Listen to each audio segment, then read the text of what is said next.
기도하겠습니다. 하나님 감사합니다. 이 시간도 주의 말씀 앞에 섭니다. 주께서 역사하셔서 우리에게 들을 귀를 열어주시고 하나님 말씀 앞에 아멘하게 하옵소서. 말씀을 증거하는 부족한 종을 붙잡아 주실 줄 믿으며 예수님의 이름으로 기도드리옵나이다. 아멘. 자, 우리 인사합시다. 은혜 받읍시다. 하나님 은혜가 오늘도 우리 가운데 충만하게 되기를 주의 이름으로 축복합니다. 오늘 우리가 읽은 잠언 말씀이 강조하는 것은 지혜로운 사람이 되라는 겁니다.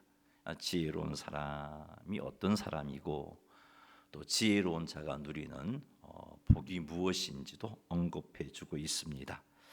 이 시간을 통해서 우리가 어떻게 하면 지혜로운 자가 될 수 있는지 깨달아서 지혜로운 사람이 되고 나아가 지혜로운 자가 누리는 복들을 온전히 누리게 되시는 성도님들이 다 되시기를 주님의 이름으로 축복합니다. 14절 같이 한번 읽어보죠. 왕의 진노는 죽음의 사자들과 같아도 지혜로운 사람은 그것을 쉬게 하리라. 아멘. 14절 말씀에 의하면 왕의 진노는 죽음의 사자들과 같다라고 말하고 있습니다. 성경을 보면 왕의 진노로 죽임을 당한 그런 기록들이 드러들어 나오죠. 예를 든다면 진노한 사울 왕이 아무 죄가 없는 제사장들을 에돔 사람 도액을 통해서 살육해 버리죠. 다 죽여버립니다. 이 왕의 진노가 죽음의 사자와 같다는 것이 이런 겁니다. 세상 역사를 보아도 또 권력을 가진 자의 진노가 사람을 죽게 하는 그런 경우들이 많이 나타납니다. 하지만 이렇게 죽음의 사자와 같은 왕의 진노를 쉬게 하는 사람이 있습니다. 그가 어떤 사람인가? 14절에 보니까 지혜로운 사람은 그것을 쉬게 하리라. 왕의 진노를 지혜로운 사람은 쉬게 한다고 말씀하고 있습니다. 왕의 진노가 죽음의 사자와 같지만 지혜로운 사람은 그 죽음의 사자와 같은 왕의 진노를 쉬게 한다는 거죠. 쉬게 한다는 말은 원어적인 의미는 왕의 진노를 덮어버려서 진노가 보이지 않게 한다 그런 의미인데 왕의 진노로 죄를 짓지 않게끔 또 잘못되지 않게끔 그렇게 한다고 말씀하고 있습니다. 어떤 사람이 왕의 진노를 쉬게 하는가? 지혜로운 사람이 왕의 진노를 쉬게 한다라고 말씀하고 있습니다. 사울 왕이 진노하여 에돔을 시켜서 에돔 사람 도액을 시켜서 제사장들을 죽이라고 했을 때 사울 왕 옆에 지혜로운 사람이 있었더라면 사울 왕으로 하여금 아무 죄 없는 제사장들을 죽이는 그런 죄를 짓지 않게끔 막을 수 있었을 것입니다. 그러나 사울 왕 옆에는 지혜로운 사람이 없었고 그의 진노가 아무 죄 없는 하나님의 제사장들을 죽이는 일을 했던 거죠. 성경에 보면 지혜로운 사람이 진노를 멈춘 그런 사건이 하나 있습니다. 마온이 심히 부한 사람 나발이 살고 있었습니다. 나발의 목자들이 양을 칠 때 다윗이 그들의 울타리가 되어 주었습니다.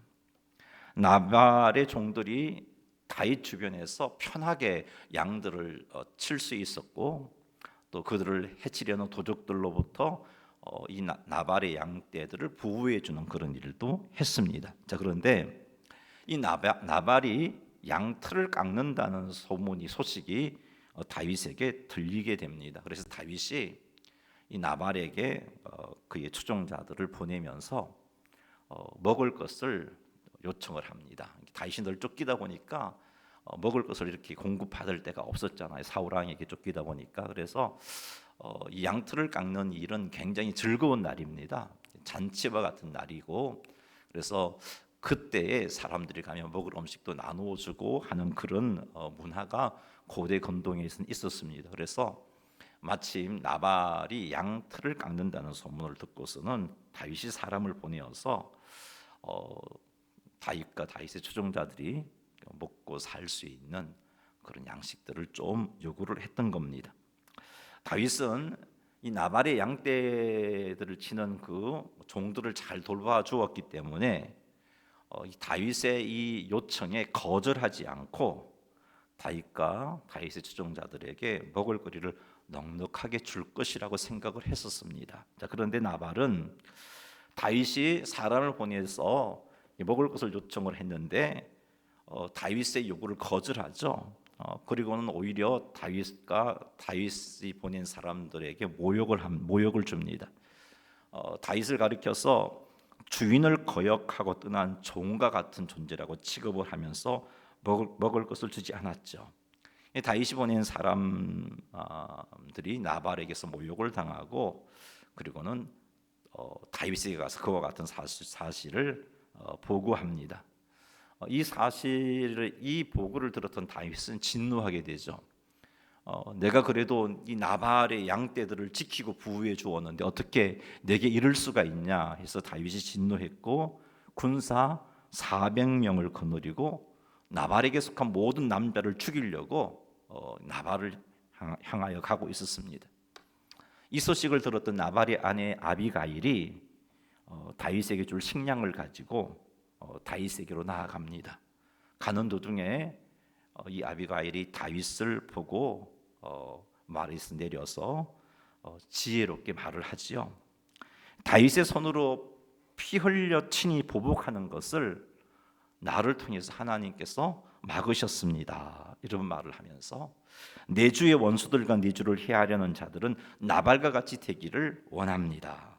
내 주께서 여호와의 싸움을 싸우시고 내 주의 일생에 악한 일이 없었기 때문에 여호와께서 반드시 내 주의 집을 든든히 세워줄 것입니다 라고 그렇게 말합니다.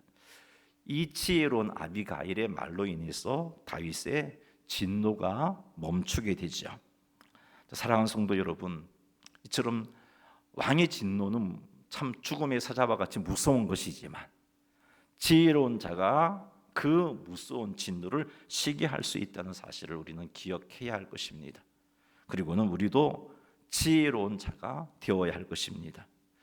우리들로 인하여서 왕의 진노와 같은 것들을 쉬게 하는 그런 일들이 일어나게 해야 할 것입니다. 여러분의 가정에서, 여러분의 직장에서, 여러분이 속한 공동체 안에서 여러분들이 지혜로운 사람이 되셔서 진노, 분노를 쉬게 하는 그런 복된 일을 하시는 성도님들이 다 되시기를 주님의 이름으로 축원합니다. 진노를 쉬게 하는 지혜로운 사람이 되려면 어떻게 해야 할까? 잠언 2장 6절을 한번 읽어보겠습니다. 대저 여호와는 지혜를 주시며 지식과 명철을 그 입에서 내심이며. 여기 지혜나 명철은 같은 의미로 이해를 하시면 됩니다. 이 6절을 읽었는데 여기 보니까 여호와께서는 지혜를 주시는 분이시다라고 말씀하고 있고 또 지식과 명철을 여호와의 입에서 내신다라고 말씀하고 있습니다. 자, 그러므로 우리는 여호와께 지혜를 구해야 한다는 것을 깨닫습니다. 후히 주시고 꾸짖지 아니하시는 하나님께 지혜를 구하여서 우리 모두가 주의 지혜로 말미암아 지혜로운 자가 되어야 할 것입니다. 우리는 하루를 시작하면서 하나님의 지혜를 간구해야 합니다. 오늘도 주의 지혜로 말미암아 나의 하루 속에서 내가 해야 할 여러 가지 일들 앞에서 주님의 지혜로 하나님의 백성으로서 잘 살 수 있게 해 주십시오라며 기도하는 기도가 우리에게 있어야 할 것입니다. 지혜로운 자가 되려면 지혜를 주시는 하나님 앞에 간구해야 된다는 거죠. 두 번째는 잠언 8장 33절 말씀을 한번 읽어보겠습니다. 훈계를 들어서 지혜를 얻으라, 그것을 버리지 말라. 자, 이 말씀에 의하면 지혜를 얻는 방법은 훈계를 듣고 그것을 버리지 않는 겁니다. 자, 그러니 하나님의 말씀이 우리의 잘못을 훈계하실 때 그것을 듣고 그것을 버리지 않는 그런 자세를 갖추어야 합니다. 듣는다는 것은 그냥 물리적으로 듣는 것을 의미하는 게 아니고요. 듣는다는 건 듣고 행하는 것까지를 의미합니다.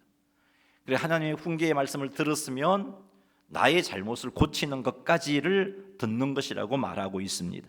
그리고 버리지 않는다는 것은 하나님의 훈계를 늘 가슴에 담고 있어서 내가 동일한 잘못을 범치 않도록 그 훈계의 말씀을 기억하는 것, 그것을 가리켜서 버리지 않는다라고 말합니다. 이렇게 하면 우리는 지혜로운 자가 되어지는 겁니다. 사랑하는 성도 여러분, 주님의 말씀을 가까이 하십시오. 그리고 주의 말씀이 여러분에게 말씀해 주시는 것들을 듣고 그리고 붙잡으십시오. 버리지 마십시오. 그렇게 하셔서 지혜로운 자가 되시기를 주님의 이름으로 축복합니다. 잠언 9장 10절을 한번 읽어보겠습니다. 여호와를 경외하는 것이 지혜의 근본이요 거룩한 자를 아는 것이 명철이니라. 여기서도 지혜와 명철은 같은 의미, 지혜로 이해를 하면 되는데, 경외하는 것이, 여호와를 경외하는 것이 지혜의 근본이라고 말씀하고 있고, 거룩한 자를 아는 것이 명철이다라고 말하고 있습니다. 자, 그렇다면 지혜로운 자가 되려면 어떻게 해야겠어요? 여호와를 경외하는 자가 되어야 되고, 지혜로운 자가 되려면 어떻게 해야겠어요? 하나님을 알아야 되는 거죠. 하나님을 아는 일에 힘을 써야 되는 것입니다. 하나님을 경외할 때, 즉 하나님을 두려워하는 그런 마음을 가지고 그분을 좀 섬길 때 지혜로운 자가 되어지고, 또 하나님을 아는 것이 지혜이기에 하나님을 아는 일에 힘쓸 때 우리는 지혜로운 자가 되어집니다. 하나님을 알아가는 방법은 하나님을 계시하는 하나님의 말씀을 가까이 하여 그 말씀을 읽고 묵상할 때 우리는 하나님을 알게 됩니다. 이렇게 하면 하나님을 알게 되고, 하나님을 알게 되면 지혜로운 자가 되어지는 겁니다. 사랑하는 성도 여러분, 그러니 하나님을 경외하시고 그리고 하나님의 말씀을 가까이 하여 읽고 듣고 묵상함으로 하나님을 알아가서 지혜로운 자가 되시기를, 그래서 진노를 분노를 쉬게 하는 그런 역할을 잘 감당하시는 성도님들이 다 되시기를 주님의 이름으로 축원합니다. 15절 읽어보겠습니다. 왕의 희색은 생명을 뜻하나니 그의 은택이 늦은 비를 내리는 구름과 같으니라. 아멘. 왕의 희색에 해당하는 히브리어를 지역해 보면은 왕의 얼굴의 빛이라는 의미입니다. 이 왕의 얼굴의 빛이 무엇을 의미하냐면은 여호와께서 그 얼굴을 누구에게로 향하시고, 이스라엘에게로 향하시고, 이런 표현이 있잖아요. 여호와께서 그의 얼굴을 거두시고, 이런 표현이 있잖아요. 그 얼굴의 빛을 거두시고, 이런 표현이 있는데, 그때 그 여호와의 얼굴의 빛의 의미는 여호와의 은혜, 하나님의 은혜를 비추는 것이 축복이고, 하나님의 얼굴의 빛을 거둔다는 것은 그 복을 거둔다는 의미예요. 그래서 하나님의 얼굴의 빛은 우리 16장 15절 뒤편에 나오는 그의 은택, 하나님의 은택, 하나님의 은혜와 동일한 의미의 말씀이구나 하는 것을 알 수 있습니다. 이 잠언 16장 15절에 보니까 왕의 희색, 즉 하나님의 왕이 베푸는 은혜, 왕이 베푸는 은혜가 생명을 뜻하고, 왕이 베푸는 은택이 늦은 비를 내리는 구름과 같다라고 말씀하고 있는데, 자, 성경에서 하나님께서 허락하신, 하나님이 세우신 왕의 역할이 어떤 역할이 있냐면 하나님의 대리자인 거죠. 이스라엘 백성들이 하나님에게 왕을 요구해서 세상 관점에서 왕을 요구했지만 하나님께서는 하나님의 대리자로서 왕을 세워 주십니다. 이스라엘 역사 가운데 하나님의 대리자로서 가장 합한, 하나님의 마음에 합하게 통치했던 왕이 누구냐 하면 다윗 왕입니다. 다윗 왕은 그의 나라를 통치할 때 자기 생각, 자기 계산을 따르지 않았어요. 하나님 앞에 늘 인도를 구했습니다. 전쟁할 때도 마찬가지여서 치러 갈까요 말까요? 하나님의 인도를 구했던 거죠.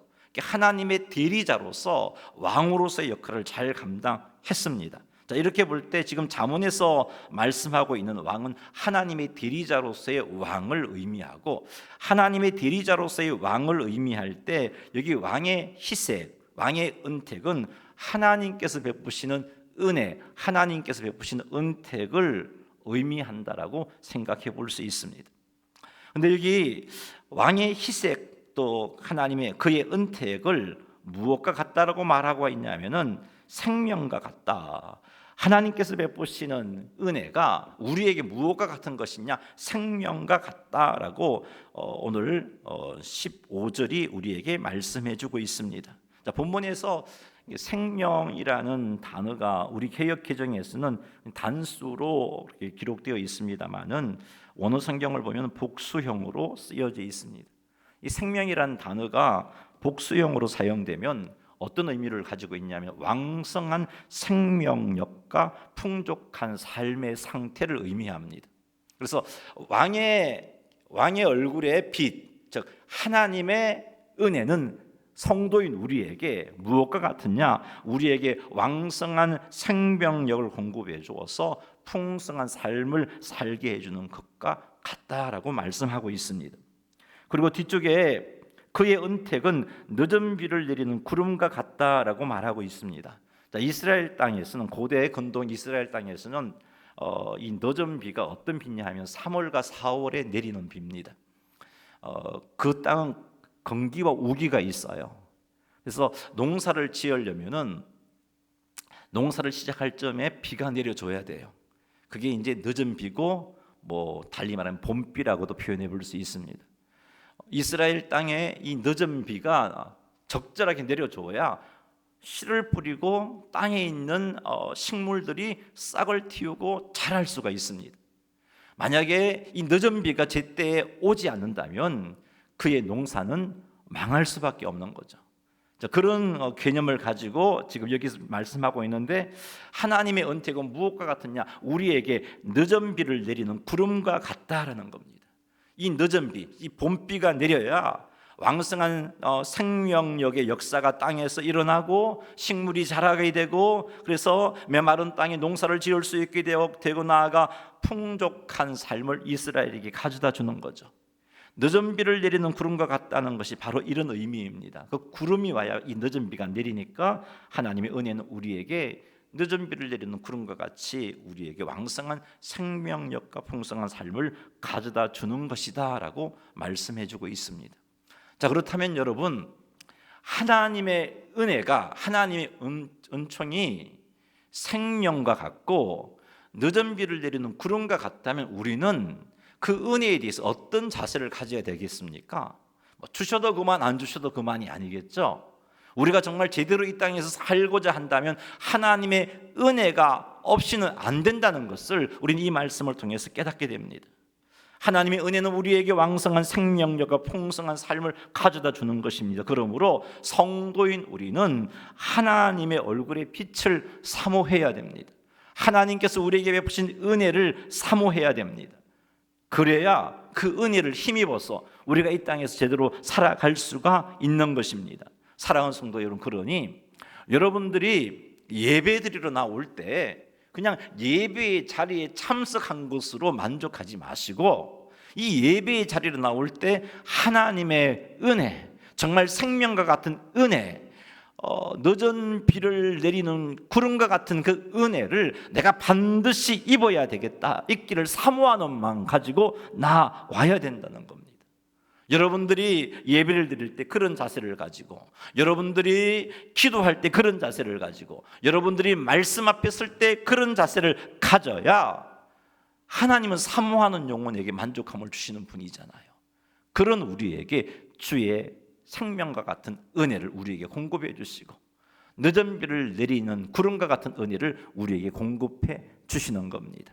사랑하는 성도 여러분, 하나님의 은혜가 얼마나 성도들에게 중요한 것인가 하는 것을 명심하셔서 그 은혜를 사모함으로 그 은혜에 의하여서 풍성한 삶을 살아가시는 성도님들이 다 되시기를 주의 이름으로 축원합니다. 자, 이 은혜에 대한 가치를 아는 사람은 지혜로운 자입니다. 지혜로운 자만이 하나님의 은혜의 가치를 알 수 있습니다. 우리 모두가 지혜로운 자가 되어서 하나님의 은혜의 가치를 알고 그 은혜를 사모하시는 성도님들이 다 되시기를 주님의 이름으로 축원합니다. 16절 읽겠습니다. 지혜를 얻는 것이 금을 얻는 것보다 얼마나 나은고 명철을 얻는 것이 언을 얻는 것보다 더욱 나으니라. 아멘. 지혜를 얻는 것이 금을 얻는 것보다 얼마나 나은고, 이 말은 지혜를 얻는 것이 금을 얻는 것보다 100배나 낫다, 그런 의미겠죠. 명철을 얻는 것이 언을 얻는 것보다 더욱 나으니라. 이 말씀 역시 명철을 얻는 것이 언을 얻는 것보다 100번 낫다, 그런 의미입니다. 사랑하는 성도 여러분, 지혜를 얻는 것이 금을, 은을 얻는 것보다 낫다는 것을 명심하십시오. 그리고는 우리는 지혜를 얻는 일에 힘을 써야 합니다. 이 지혜가 왕의 진노를 쉬게 하잖아요.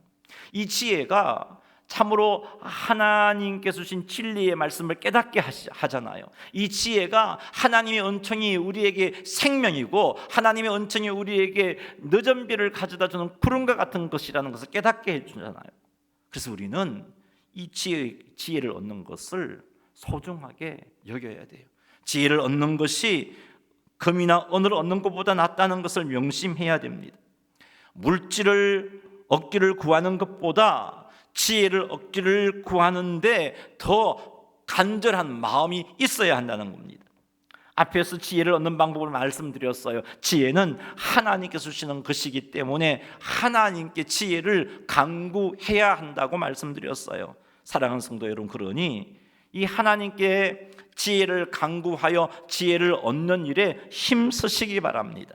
먹고 사는 것이 너무 바빠서 하나님께 지혜를 구하는 것을 멈추어서는 안 됩니다. 물질을 모으는 일에 시간과 마음을 다 빼앗겨서 하나님께 지혜를 구하는 건 멈추지 마십시오. 지혜가 있어야 먹을 것도 물질을 모으는 것도 제대로 할 수 있습니다. 그러니 하나님께 지혜를 간구하는 일에 힘쓰시기 바랍니다.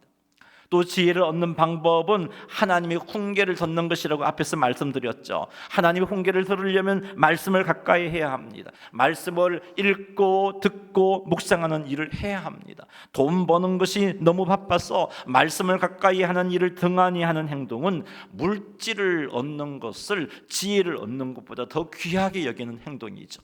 잠언 이 말씀과 완전 반대로 행하는 행동인 겁니다.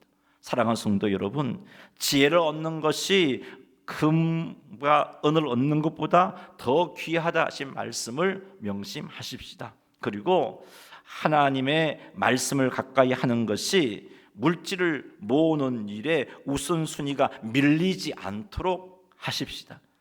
그래서 하나님의 말씀을 가까이 하여 하나님 주신 지혜를 얻어서 하나님께서 기뻐하시는 삶을 살아가시기를 주님의 이름으로 축원합니다. 그 다음에 살펴본 것이, 지혜를 얻는 방법은 여호와를 경외하는 것이고 하나님을 아는 것이었습니다. 우리 물질을 모으는 것보다 여호와를 경외하는 일을 더 귀하게 여겨야 되고, 물질을 모으는 것보다 하나님을 아는 일을 더 귀하게 여겨야 한다는 것을 명심하십시오. 하나님을 경외한다면 하나님의 말씀과 뜻에 순종합니다. 하나님을 경외한다면 죄와 타협하지 않습니다. 하나님을 경외한다면 하나님을 섬기고 하나님을 가까이 하는 일에 힘을 씁니다. 하나님의 말씀을 가까이 하여서 하나님을 많이 알면 알수록 우리는 지혜로운 자가 되는 겁니다. 이렇게 하셔서 하나님께서 공급해 주시는 지혜를 가지고 지혜로운 자가 되어서 공동체 안에서 진노를 쉬게 하고, 지혜로운 자가 되어서 진리의 말씀을 제대로 분별하여서 하나님께서 기뻐하시는 삶을 살아가시는 성도님들이 다 되시기를 주님의 이름으로 축원합니다.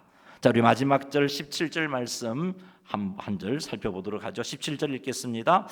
악을 떠나는 것은 정직한 사람의 대로이니 자기의 길을 지키는 자는 자기의 영혼을 보존하느니라. 아멘. 악을 떠나는 것이 정직한 사람의 대로라고 말하고 있는데, 이것은 악을 떠나는 사람에게, 정직한 사람에게 주어지는 형통한 복이 임한다는 겁니다.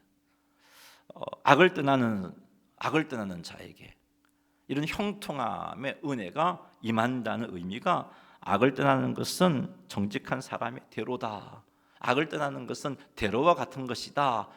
그렇게 말씀하고 있습니다. 자, 그렇다면 우리가 악을 떠나는 삶을 살려면 어떻게 해야 하는가?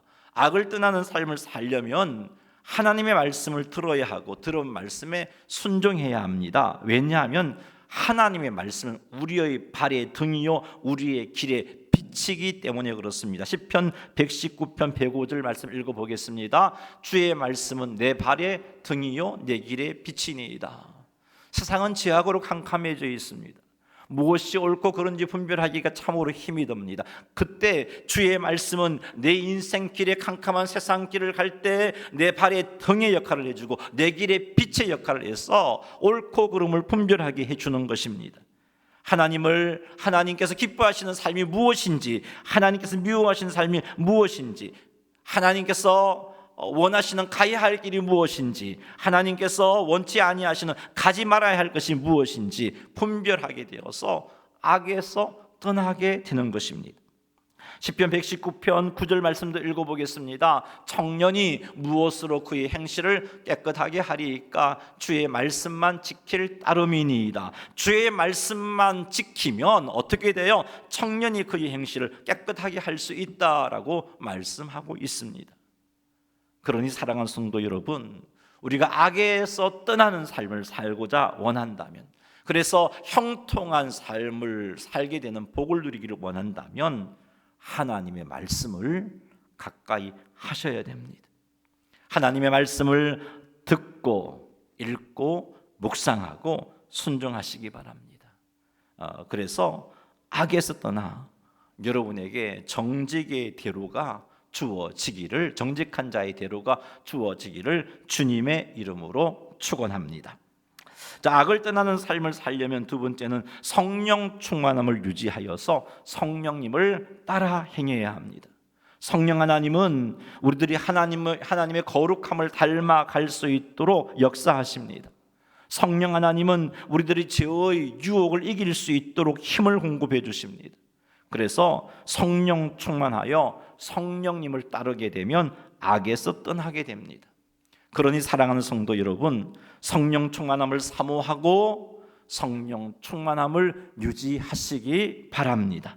그리하여 성령을 따라 행함으로 악에서 떠나게 되어서 형통함의 은혜와 복을 누리는 성도님들이 다 되시기를 주님의 이름으로 축원합니다.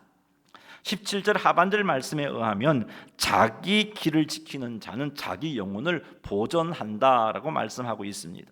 자기 길을 지킨다는 것은 하나님께서 부여해 주신 그 도리, 하나님께서 우리에게 부여해 주신 그 도리를 지킨다는 거예요. 하나님의 자녀인 우리에게 부여해 주신 도리, 성도인 우리에게 부여해 주신 도리, 그것을 지키는 건데, 하나님께서 성도에게 부여해 주신 도리가 어떤 것이 있을까요? 한 문장으로 정리해 본다면 예수 그리스도를 구주와 주님으로 믿는 것입니다. 성도들은 이 믿음을 끝까지 지켜야 합니다. 오직 나의 의는 믿음으로 말미암아 살리라 하신 말씀처럼 오직 성도들은 매 순간순간 믿음으로 행해야 하는 것입니다. 매 순간순간 구주 되신 예수님을 의지하여 내 인생에 문제가 있을 때 나의 구원자 예수 그리스도를 바라보고 의지하며 맡기며 그의 인도를 구해야 하는 겁니다. 그것이 예수님을 구주로 믿는 믿음을 가진 자의 모습입니다. 뿐만 아니라 예수님께서 나의 주님 되심을 우리가 믿고 있는데 그 믿음의 표현들이 내 삶 속에서 나타나야 돼요. 예수님이 나의 주님이라는 말, 나의 왕이라는 의미인데, 예수님을 나의 왕으로 믿는다면 내 삶 속에서 예수님의 뜻에, 예수님의 말씀에 순종하는 삶이 나타나야 하는 거죠. 이것이 바로 하나님께서 성도인 우리에게 부여해 주신 성도가 마땅히 행해야 할 도리인 겁니다. 이런 삶을 살 때 우리는 사단의 미혹과 공격으로부터 우리의 영혼을 지킬 수가 있습니다. 사랑하는 성도 여러분, 사단은 우는 사자와 같이 삼킬 자를 두루 찾고 있다라고 성경은 말씀하고 있습니다. 그러므로 성도들은 한순간도 예수님을 구주와 주님으로 믿는 것을 멈추어서는 안 됩니다. 매 순간 구주 되신 예수님께 도움을 청해야 하고 매 순간 주님 되신 예수님의 말씀에 순종해야 합니다. 예수님의 말씀이 이해되지 않아도 예수님의 말씀에 순종하는 것이 내게 당장 손해가 된다 할지라도 주님의 말씀이기에, 왕 대신 주님의 말씀이기에 순종해야 합니다. 이런 삶을 살 때 사단은 우리를 건들 수 없습니다. 우리의 영혼이 그래서 보존되는 것입니다. 그러니 사랑하는 성도 여러분, 우리에게 주어진 성도의 도리, 그 도리를 지키시기 바랍니다. 철저하게 예수님을 구주와 주님으로 믿으시기 바랍니다. 매 순간 예수님을 구주와 주님으로 믿는 믿음을 잘 지켜서 사단의 공격에서 우리의 영혼을 보존하는 그런 복을 누리시는 성도님들이 다 되시기를 주님의 이름으로 축원합니다. 말씀을 맺겠습니다. 사랑하는 성도 여러분, 지혜로운 사람이 되십시오. 그리하여서 여러분들로 인하여서 여러분이 속한 공동체 안에서 진노를 쉬게 하는 일을 해내시기 바랍니다.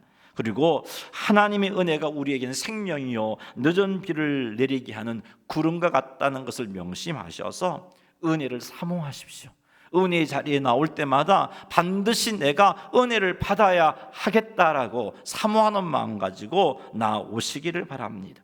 지혜를 얻는 것이 금원을 얻는 것보다 귀하다고 말씀하신 것을 명심하십시오. 그리고 물질을 얻는 것보다 지혜를 얻는 일에 더 열심히 내시기 바랍니다. 이를 위하여 지혜를 강구하시고 하나님의 말씀을 가까이 하여 훈계를 듣고 그 훈계를 마음에 붙잡으시고 하나님을 경외하고 하나님을 아는 일에 우선순위를 두시기를 주님의 이름으로 축복합니다. 마지막으로 악을 떠나고 성도의 도리를 지킴으로 형통하고 생명을 보존하는 복을 누리시기 바랍니다. 이 일을 위해서 더욱더 말씀을 가까이 하시고 성령 충만함을 유지하여 성령님을 따라 행하십시오. 그리고 성도의 도리, 예수님을 구주와 주님으로 믿는 믿음을 항상 지키셔서 하나님께서 약속해 주신 은혜와 복들을 온전히 받아 누리시는 성도님들이 다 되시기를 주님의 이름으로 축원합니다.